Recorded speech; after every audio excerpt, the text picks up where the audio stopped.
When you're conducting research using library resources, there's a pretty easy 7-step process that you can follow to make sure that you're getting the results that you need and the information that you require for your research.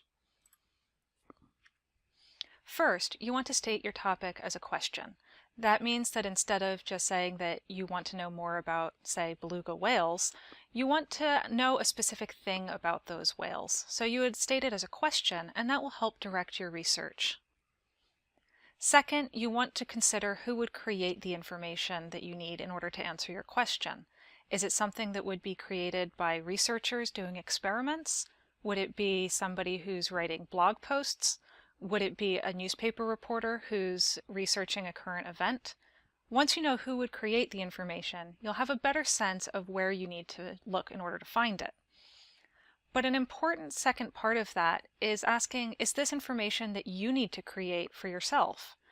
Oftentimes, you'll be able to find research about certain aspects of your question, and you'll need to put all of those different types of resources together in order to draw your own conclusions. It may even be that you need to conduct your own experiments in order to answer a part of your question. So you want to consider, is this something that already exists? If not, how do I create it, and is that appropriate for my project? And if it already exists, then where would you find it? Which is step 3. Is this something that would be located in books in the library, on the general internet for anyone to access, in scholarly journals that you might need to search? Would it be held within companies that are privately owned? That's always a little bit more of a challenge. And once you know where that information is located, you can consider, how would I access that information? Does it live within library databases? Does it live online? How do I search for it so that I get the information that I need? Once you consider that, you can construct your search statements.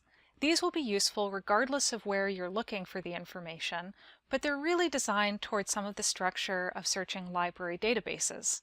Regardless, though, it will help structure your search. You'll be able to search more specifically, more broadly, more narrowly, depending on the results that you're getting. So first, you want to identify the concepts within your research question. This gets back to step 1. So for example, your research question might be, how do narwhals and beluga whales interact with one another in their natural habitat? So to identify the concepts, you might go through word by word of your question. Say, well, first of all, a concept is narwhals. Second concept might be beluga whales. A third is how they interact. And a fourth is their habitat.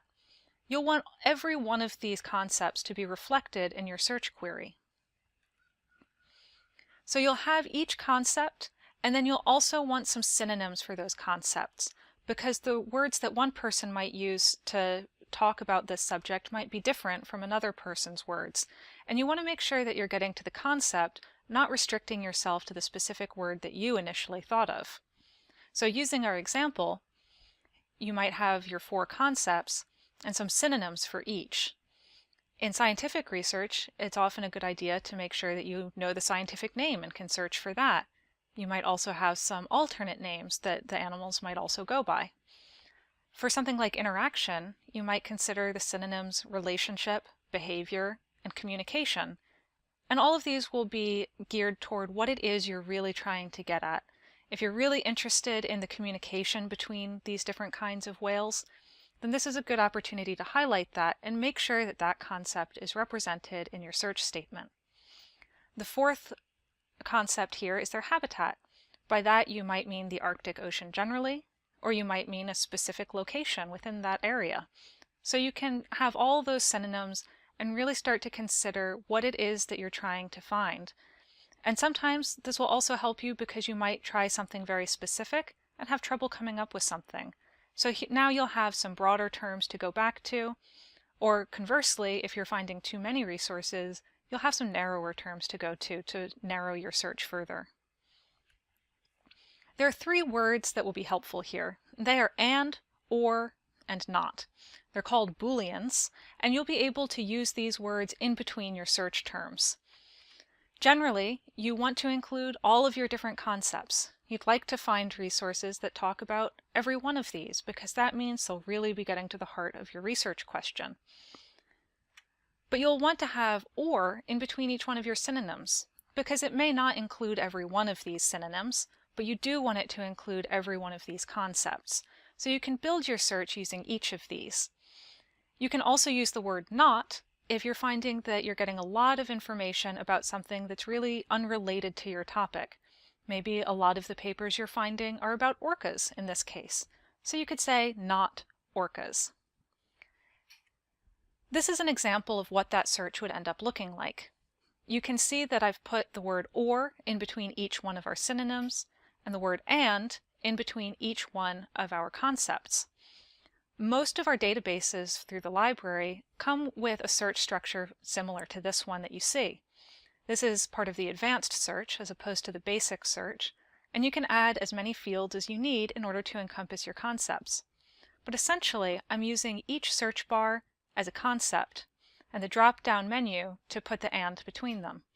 Within that, I have an or in between each one of the terms. For the terms that have multiple words in them, I've put quotation marks around them so that you're really searching for that entire phrase rather than each one of the words within that phrase. For the fourth concept, the habitat, you can also see that I've put in Arctic Ocean as a phrase, but also Arctic. I probably wouldn't want to broaden it all the way to ocean, but I'm interested in the Arctic, whether the articles I'm finding are referring to it as the Arctic Ocean or as the Arctic. You can always use and in between some of these synonyms if you're finding that your results are just too broad and you want to make sure both of those terms are in there. And if you're needing to find aspects of your search topic, but you're not able to find any articles on all of the aspects, you could also use or in between your concepts in order to start getting some more results. Once you receive your results, you do the search, you take a look at the different articles there, you need to evaluate what you found. There are a lot of different questions you can ask to evaluate it, all the way from is the information directly applicable to my question, to is any significant data omitted from these articles? Are there conflicting potential causes for the results? Are there conflicts of interest within the research? You can consider each one of these depending on what the articles are that you're finding. A second resource that you could use in order to evaluate your resources is called the CRAP test.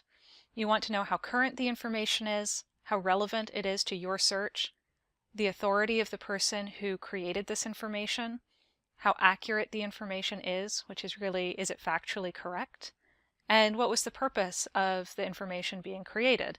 Is it for scientific purposes, marketing?